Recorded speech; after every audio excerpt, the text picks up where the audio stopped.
안녕하세요. 웨이페어 3분기 실적 발표. 그중에서도 정말 알짜배기죠. 분석가와 경영진의 Q&A 세션면 쏙 뽑아서 깊게 파고들어 보겠습니다. 의뢰하는 그런 준비된 발표 내용은 건너뛰고요. 진짜 궁금했던 내용들, 분석가들이 뭘 날카롭게 물었고, 웨이페어 경영진은 소비자 변화나 미래 전략, 특히 요즘 핫한 AI, 또 경쟁 환경에 대해 뭐라고 답했는지 그 핵심만 짚어볼게요. 이 어려운 시장에서도 성장을 얘기하고 AI에 집중한다니, 좀 흥미롭지 않나요? 바로 시작하죠. 자, 첫 질문부터 역시 좀 중요했죠. JP모건에서 나왔는데 당장 코앞의 홀리데이 시즌 소비 심리, 그리고 웨이페어의 대표 할인 행사인 웨이데이 시점 변경에 대한 거였어요.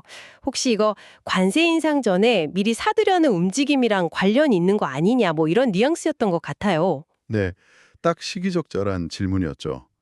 핵심부터 말씀드리면 웨이페어 CEO 니라지 샤는 그 관세 인상 우려로 인한 선구매 유가 거의 없었다고 아주 단호하게 말하더라고요. 아, 거의 없었다고요? 네, 뭐 아주 단기적으로 일부 품목에서 약간 아주 미미한 영향은 있었을 수 있지만 전반적인 구매 패턴 변화는 없었다. 이렇게 딱 선을 그었습니다.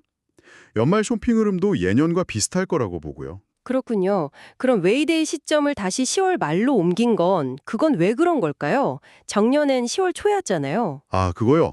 작년에 10월 초에 한 건 일종의 테스트 성격이었고 내부적으로 분석해보니 예전처럼 10월 말에 하는 게 가장 효과적이다. 이런 결론을 내렸다는 설명입니다. 아하. 네, 그러니까 뭐 관세 같은 외부 요인보다는 철저히 내부 데이터랑 판매 전략에 따른 결정이었다는 거죠. 소비자들의 쇼핑 리듬 같은 걸 고려한 판단으로 보입니다. 결국 외부 요인보다는 자체 판단이었다. 알겠습니다. 그럼 이런 시장 분위기 속에서 웨이페어는 앞으로 성장을 어떻게 만들어갈 계획일까요? 특히 최근에 시장 점유율이 올랐다고 하는데 이걸 계속 이어가는 데 중요하잖아요. 맞습니다. 바로 그 점. 그러니까 이 성장세를 어떻게 유지할 거냐, 또 2026년 이후의 전략은 뭐냐, 이걸 JP모건, 모건 스탠리, 파이퍼 샌들러 같은 여러 분석가들이 집중적으로 물었어요. 웨이페어 경영진 답변의 핵심은 한마디로 성장의 주도권은 우리한테 있다는 어떤 자신감이었어요. 주도권이요? 아니, 지금 시장 상황이 썩 좋다고는 말 못하는데도요? 무슨 근거로 그런 자신감을 보일까요? 그게 한 세 가지 축으로 요약할 수 있을 것 같아요. 첫째는 기본기 강화입니다. 이게 중요해요. 기본기요? 네. 그러니까 2022년 말부터 꾸준히 가격 경쟁력, 상품 구색, 배송 속도, 또 재고 확보 이런 가장 기본적인 고객 가치를 계속 개선해 온 게 실질적인 점유율 상승의 동력이었다는 겁니다. 찬탄하게 내실을 다져왔다 이런 얘기군요. 그렇죠. 그리고 두 번째는 새로운 시도들입니다. 오프라인 매장을 연다거나 웨이페어 리워즈 같은 로열티 프로그램 아니면 웨이페어 베리파이드라고 자체 컨텐츠를 만드는 거. 이런 온라인 플랫폼 너머의 혁신들이 성장을 끌어주고 있다 이렇게 밝혔고요. 네. 그리고 마지막 세 번째 축이 바로 기술 투자입니다. 약 2,500명 규모의 기술 인력이 고객이랑 공급업체 경험을 계속 개선하고 있고 특히 중요한 게 최근 몇 년간 진행했던 대규모 시스템 재구축, 이걸 리플랫포밍이라고 하던데요. 이게 완료되면서 혁신 속도가 엄청 빨라졌다는 점을 강조했어요. 이게 구체적으로 어떤 효과가 있었길래 혁신 속도가 빨라졌다고 하는 걸까요? 그 얘기는 좀 더 들어봐야겠네요. 네, 그게 뒤에 나올 AI 얘기랑도 바로 연결됩니다. 알겠습니다. 그럼 일단 이 세 가지, 기본기, 혁신, 그리고 기술, 이 세 박자가 딱 맞물려서 성장을 이끌고 있다 이런 거군요. 맞습니다. 이 요소들이 서로 시너지를 내면서 뭐랄까 복리 효과처럼 성장 모멘텀을 만들고 있다는 설명이에요. 그래서 2026년에도 매출 성장은 물론이고 더 중요한 건 EBITDA, 즉 이자, 세금, 감가상각 빼기 전 영업이익이요. 이게 매출 성장률보다 훨씬 더 빠르게 늘어날 걸로 기대한다. 수익성 개선 의지를 아주 강하게 보여준 거죠. 아, 수익성 개선. 이걸 특히 강조하는군요. CFO가 기여이익이라는 지표를 되게 중요하게 얘기했다면서요. 이거 좀 생소한데 쉽게 설명 좀 해주세요. 네, 케이트 걸리버 CFO가 강조한 부분인데요. 기여이익, 컨트리뷰션 마진. 이걸 쉽게 말하면요. 상품 하나 팔아서 얻은 매출 총액 있죠? 거기서 그 상품 팔기 위해 직접 들어간 비용들. 예를 들면 뭐 고객 서비스 처리 비용, 판매 수수료, 그리고 광고비. 이걸 싹 뺀 순수한 이익 기업은 이렇게 생각하시면 돼요. 아하, 그러니까 진짜 딱 그 상품 하나로 회사에 얼마가 남았나 보여주는 거네요. 정확합니다. 근데 이게 최근에 15% 이상으로 아주 건실하게 유지되고 있다는 거예요. 네. 이 기여이익을 높게 딱 잡고 있으면서 판매 관리비, SOG T&A 이건 뭐 급여나 임대료처럼 상대적으로 고정비 성격이 강하잖아요. 이걸 잘 통제하면 전체 영업이익, 즉 EBITDA 규모가 빠르게 커질 수 있다. 이런 논리입니다. 네, 이걸 기준으로 광고비를 더 쓸지, 어디에 재투자할지 이런 걸 결정한다고 해요. 그러니까 수익성을 철저히 관리하면서 성장하겠다 이겁니다. 단순히 매출만 늘리는 게 아니라 아주 속을 꽉 채우겠다는 전략이네요. 근데 아무리 자체적으로 잘해도 지금 뭐 주택 시장 안 좋고 이런 외부 환경을 아예 무시할 수는 없지 않나요? 이 부분에 대한 질문은 없었나요? 역시 그 질문이 나왔습니다. 파이퍼 샌들러 쪽에서 물었는데요. 니라지샤 CEO 답변은 주택시장 부진은 맞다. 하지만 가구 홈퍼니싱 산업 전체로 보면 최악의 하락세는 멈추고 이자리에 좀 안정화되는 추세다. 뭐 보합이나 약간 하락하는 수준이다. 이렇게 진단했어요. 그래도 최악은 지났다. 네. 근데 여기서 중요한 포인트는 웨이페어의 성장 전략이 주택시장이 회복되기를 기다리는 전략이 아니라는 점입니다. 이걸 셀프 헬프라고 표현하던데 그러니까 외부 환경 탓 안 하고 우리 스스로 경쟁력을 키워서 아까 말한 기본기, 혁신, 기술 이걸로 점유율을 뺏어 오겠다. 여기에 집중하겠다는 겁니다. 아, 시장 좋아지기만 기다리는 게 아니라 지금 이 상황에서도 우리가 이길 방법을 찾겠다. 이런 거군요. 그렇죠. 근데 그 셀프 헬프 전략, 이게 정말 시장 상황을 완전히 무시하고도 장기적으로 가능할까요? 약간 좀 위험 부담은 없어 보이나요? 물론 뭐 장기적으로는 시장이 다시 평균으로 회귀하면서 좋아질 거라는 기대도 언급은 했어요. 하지만 현재 전략의 핵심은 어디까지나 내부 역량 강화에 맞춰져 있다는 걸 분명히 했습니다. 위험 부담에 대한 직접적인 언급보다는 오히려 우리 할 일 잘하면 된다는 자신감을 더 강하게 보여주는 느낌이었어요. 그렇군요. AI가 정말 뜨거운 감자였다면서요? CTO까지 직접 답변에 나섰다고요? 맞습니다. 모건 스탠리, 카나코드, 오펜하이머, 구겐하임 등등 여러 분석가들이 AI 전략에 대해 아주 깊게 파고들었고요. 피오나탄 CTO가 상세하게 답변을 했습니다. 여기서 핵심은 웨이페어가 AI를 현재 성과보다는 미래의 핵심 차별화 요소로 보고 있다는 점이에요. 미래의 핵심 동력이요? 근데 지금도 이미 여러 방면에서 AI를 쓰고 있다고 하지 않았나요? 네, 활용 사례는 정말 다양하게 언급됐어요. 예를 들면 검색 엔진 최적화를 위한 제목이나 광고 문구 같은 거 자동으로 만들어주는 거요. 아, 네. 그리고 내부 개발자들 코딩 효율 높여주는 AI 어시스턴트, 또 고객 서비스 응대에 AI 챗봇 활용하는 거, 그리고 그 방대한 상품 카탈로그 정보 관리하거나 이미지 분석해서 사기 거래 잡아내는 거, 이런 운영 효율성 관련된 부분이 많습니다. 심지어 전 직원한테 생성형 AI 라이센스를 둬서 막 활용을 장려한다고도 하고요. 와, 효율성 측면에서는 정말 많이 쓰고 있네요. 근데 요즘 구글 같은 검색 엔진이 AI 챗봇 형태로 막 진화하면서 사용자가 쇼핑몰에 굳이 안 들어오고 검색 결과 창에서 바로 답을 얻는 그런 에이전틱 검색 시대가 올 거란 전망도 있잖아요. 이건 웨이페어 입장에선 좀 위협이 될 수도 있을 것 같은데요. 정확히 모건 스탠리 분석가가 그 질문을 했습니다.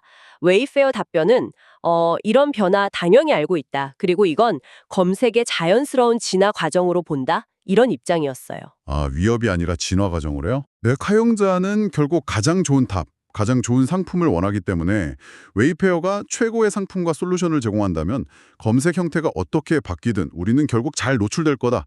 이런 자신감을 보였어요. 그리고 뭐 새로운 형태의 유료 광고 모델이 나올 수도 있으니 주요 AI 기업들이랑 긴밀하게 협력하면서 우리 기술팀 역량을 활용하고 있다. 이렇게 덧붙였고요. 변화에 그냥 끌려가는 게 아니라 아주 적극적으로 대응하겠다는 거군요. 근데 가구는 좀 다르잖아요. 뭐 옷이나 전자제품이랑 다르게 소비자들이 구매할 때 고려할 게 훨씬 많은데 AI를 적용하는데 특별한 어려움이나 좀 다른 고려사항 같은 건 없을까요? 카나코드 분석가 질문에 피오나탄 CTO가 그 부분을 딱 인정했어요. 가구는 복잡하고 또 고관여 제품이고 배송 약속 지키는 것도 엄청 중요하잖아요. 맞아요. 그래서 외부 AI 플랫폼에 그냥 상품 정보만 쭉 나열하는 게 아니라 정확한 재고 현황, 가격, 배송 가능일까지 실시간으로 딱 연동하는 거. 이게 핵심 과제라고 하더라고요. 그래서 파트너사들이랑 협력해서 이 부분을 계속 강화하고 있고 더 나아가서는 AI 플랫폼에서 검색만 하는 게 아니라 최종 구매까지 그냥 거기서 바로 할 수 있도록 하는 방안도 모색 중이다. 이렇게 밝혔습니다. 와, 단순히 정보만 주는 걸 넘어서 구매 경험 자체를 AI 플랫폼 안으로 가져오려고 한다고요? 대단하네요. 네, 그리고 또 가구는 한 번 사고 마는 게 아니라 발견하는 즐거움, 이게 중요하잖아요. 그래서 AI를 활용한 시각화 기술, 예를 들면 뭐 우리 집의 가구를 가상으로 배치해보는 그런 기능이요. 아, 네네. AR 같은 거요. 그렇죠.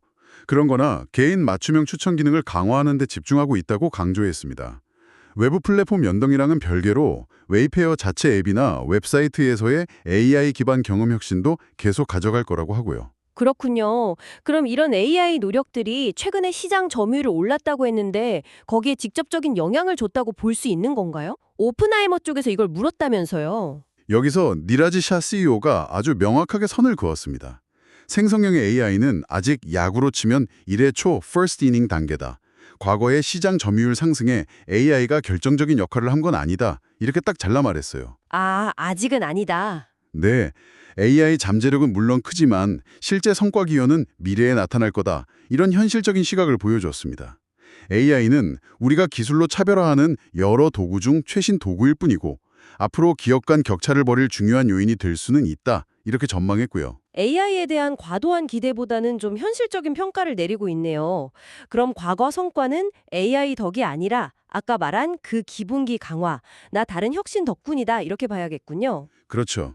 근데 이렇게 다양한 AI 기술을 빠르게 도입하고 실험할 수 있는 그 배경에는 아까 잠깐 언급했던 시스템 재구축, 그 리플랫포밍이 결정적인 역할을 했다고요. 바로 그 점을 구겐하임 분석가가 질문했고 니라지샤 CEO가 답변했습니다. 과거 웨이페어 시스템은 여러 기능들이 막 스파게티처럼 복잡하게 얽혀 있어서 뭐 하나 바꾸려면 다른 데 영향을 주고 그래서 개발 속도가 좀 더뎠다고 해요. 아, 예전 시스템들이 다 그렇죠 뭐. 네. 그런데 약 3년간 대규모 재구축 작업을 해서 각 시스템을 기능별로 딱딱 분리하고 API라는 표준화된 방식으로 서로 연결하도록 구조를 싹 바꿨다는 겁니다. 마치 레고 블록처럼 필요한 기능을 쉽게 떼었다 붙였다 할 수 있게 만들었다 이런 거네요. 정확한 비유입니다. 그 결과 개발 속도가 비교할 수 없을 만큼 빨라지고 코드 품질도 좋아지고 또 멀티 채널 풀필먼트 같은 새로운 서비스를 출시하기도 훨씬 쉬워졌다고 합니다. 이제 기술 투자가 단순히 기존 시스템 유지 보수하는 데 돈 쓰는 게 아니라 진짜 성장을 위한 새로운 기능 개발이나 AI 같은 첨단 기술 도입에 집중될 수 있는 아주 탄탄한 기반이 마련됐다. 이 점을 강조하더라고요. 와, 그동안 기술 부채를 싹 청산하고 미래를 위한 발판을 제대로 마련했다. 이런 의미로 들리네요. 자, 그럼 이제 경쟁 환경이랑 운영 효율화 쪽으로 넘어가 볼까요? 역시 거대 경쟁자, 아마존 관련 질문도 있었겠죠? 네, 파이퍼 샌들러에서 아마존이 한때 구글 쇼핑 광고 지출을 줄였을 때 웨이페어가 반사익을 좀 봤냐? 이렇게 물었어요. 근데 답변은 의외로 영향이 미미했다는 거였습니다. 아마존 같은 엄청 큰 플레이어가 빠졌는데도 영향이 없었다고요? 왜 그런 거죠? 웨이페어 설명은 우리는 이미 가구 홈퍼니싱이라는 특정 분야, 이 틈새 시장, 니치에서 워낙 강력한 입지를 갖고 있기 때문이다 이거였어요. 아, 네, 구글 쇼핑 같은 채널에서 아마존이 광고를 줄이면 그 빈자리를 뭐 다른 경쟁사가 채울 뿐이지 이미 최적의 광고 효율을 찾아서 운영하고 있는 웨이페어의 전략에는 큰 변화가 없다는 겁니다. 그러니까 특정 경쟁사 하나 움직이는 거에 우리가 막 흔들리지 않는다. 이런 자신감의 표현이죠. 전문 분야에서의 어떤 강점, 거기에 대한 자신감이 느껴지네요. 그런데 3분기에 웨이페어 광고비 효율이 유독 좋았다고 하던데요. 광고비 지출 비중이 10.6%로 꽤 낮았는데 이건 뭐 특별한 이유가 있었나요? 그 부분에 대해서 케이트 걸리버 CFO가 두 가지 이유를 설명했어요. 첫째는 앱 다운로드 증가 같은 걸로 비용 없이 들어오는 트래픽, 즉 무료 트래픽이 늘어난 효과가 있었다고 하고요. 실제로 3분기에 앱 매출이 두 자릿수 성장했고 앱 설치는 거의 40%나 늘었다고 하네요. 와, 앱 성장이 좋았군요. 네. 그리고 둘째는 웨이페어 자체적으로 실시한 대규모 광고 효과 측정 테스트, 이걸 홀드아웃 테스트라고 부르던데요. 이것 때문에 일회성 효과가 있었다는 겁니다. 홀드아웃 테스트요? 그게 뭔가요? 특정 기간 동안 특정 소비자 그룹에게는 일부러 광고 노출을 확 줄이거나 아예 안 보여줘서 광고가 진짜 매출에 얼마나 영향을 미치는지 정밀하게 측정하는 테스트예요. 아하. 네, 광고 예산을 효율적으로 쓰기 위한 중요한 분석이긴 한데 이게 매분기 하는 건 아니거든요. 그래서 3분기에 낮은 광고비 비중 10.6%에는 이 테스트 영향이 좀 반영됐다. 이런 설명입니다. 그래서 이 효과가 빠지는 4분기 광고비 비중 가이던스는 10에서 12%로 3분기보다는 좀 높게 제시했어요. 아, 일시적인 요인이 있었군요. 이렇게 투명하게 설명해주니 오해는 없겠네요. 자, 그리고 운영 효율화 측면에서 멀티채널 풀필먼트라는 것도 언급되었다고요. 이건 또 어떤 서비스인가요? 네, 이건 웨이페어가 자체적으로 구축한 물류 인프라, 특히 캐슬게이트라는 시스템을 활용하는 건데요. 웨이페어 플랫폼에 입점한 판매자들, 즉 공급업체들한테 부피가 큰 가구나 홈퍼니싱 제품에 특화된 물류 대행 서비스를 제공하는 거예요. 보관, 포장, 배송까지 다 해주는 거죠. 아, 판매자들 물류 부담을 덜어주는 거군요. 그렇죠. 판매자 입장에서는 골치 아픈 대형 상품 물류를 웨이페어가 대신 해주니 좋고, 웨이페어는 기존에 깔아놓은 인프라를 활용해서 추가 수익을 얻을 수 있는 거죠. 판매자들 반응도 꽤 긍정적이고 이용량도 계속 늘고 있다고 합니다. 자체 물류망을 외부에도 개방해서 또 다른 수익 모델을 만드는 거군요. 그럼 그 캐슬게이트 활용률, 이거에 대한 구체적인 수치 같은 것도 나왔나요? 네, 캐슬게이트 시설을 통해서 처리되는 주문량 기준으로요. 최근에 약 25% 수준에 도달했다. 이렇게 언급했습니다. 꽤 좋은 성장세를 보이고 있다는 거죠. 25%면 상당하네요. 네. 다만 이게 물류센터 공간의 25%가 꽉 찼다. 이런 의미는 아니라고 딱 선을 그었어요. 처리되는 주문 건수 비중이라는 점을 명확히 했습니다. 알겠습니다. 이런 운영 효율화 노력들이 결국에는 재무 건전성 개선으로 이뤄지겠죠. 마지막으로 이 부분, CFO가 강조한 내용이 있었을까요? 네, 있었습니다. 앞서 설명드린 그 기여이익 개선하고 판매관리비 SOTG&A 통제, 이걸 통해서 이비타여 수익성을 꾸준히 높여가겠다는 전략이 일단 핵심이고요. 더불어서 재무구조 개선 노력도 구체적으로 언급했어요. 예를 들어서 2028년에 만기가 돌아오는 전환사채가 있는데 그 일부를 시장에서 현금으로 다시 사들였다고 합니다. 아, 전환사채를 다시 샀다고요? 네, 이게 두 가지 효과가 있는데요. 하나는 단행이 빚을 줄이는 거고요. 또 하나는 나중에 이 사채가 주식으로 전환되면서 기존 주주들의 지분 가치가 희석될 수 있는 잠재적인 위험까지 미리 관리하는 효과가 있습니다. 빚도 갚고 미래의 주식 가치가 떨어질 위험도 줄이고. 오, 일석이조네요. 그렇죠. 이런 노력 덕분에 순차 입금 비율, 넷 레버리지, 이게 뭐냐면 회사의 빚이 영업 현금 창출 능력 대비 얼마나 되는지 보여주는 지표인데요. 이게 과거 12개월 조정이비다 대비 4배가 넘던 수준에서 현재 2.8배까지 크게 낮아졌다는 점을 강조했습니다. 재무적으로 훨씬 안정적인 상태가 되었다는 신호죠. 수익성 개선에 재무 안정성 강화까지 정말 두 마리 토끼를 다 잡으려는 노력이 뚜렷하게 보이네요. 자, 오늘 웨이페어 3분기 실적 발표 Q&A 분석 정말 알찼는데요. 핵심 내용을 다시 한번 정리해 주실까요? 네, 요약하자면 이렇습니다. 웨이페어는 현재 성장이 무슨 시장이 좋아졌다거나 관세 같은 외부 요인 덕분이 절대 아니다. 아, 핵심 경쟁력 강화, 가격, 구색, 배송 같은 기본기. B, 새로운 프로그램과 혁신, 오프라인 매장, 멤버십, 자체 컨텐츠. C, 미래를 위한 기술 투자, 시스템 재구축 완료하고 AI에 집중. 이 세 가지 내부 역량 덕분이다라고 아주 강하게 주장하고 있습니다. 그리고 기여 이익을 중심으로 수익성을 관리하고 비용을 통제해서 EBITDA가 매출보다 더 빠르게 성장하는 그런 질적으로 좋은 성장을 추구하고 있고요. 특히 AI를 포함한 기술력을 미래의 핵심 승부처로 보고 있고 이걸 뒷받침할 기술 인프라, 즉 시스템 재구축까지 끝내놨다. 이런 자신감을 내비쳤습니다. 전반적으로 시장 상황은 어렵지만 우리는 우리 갈 길 간다. 흔들리지 않고 우리 로드맵대로 밀어붙이겠다.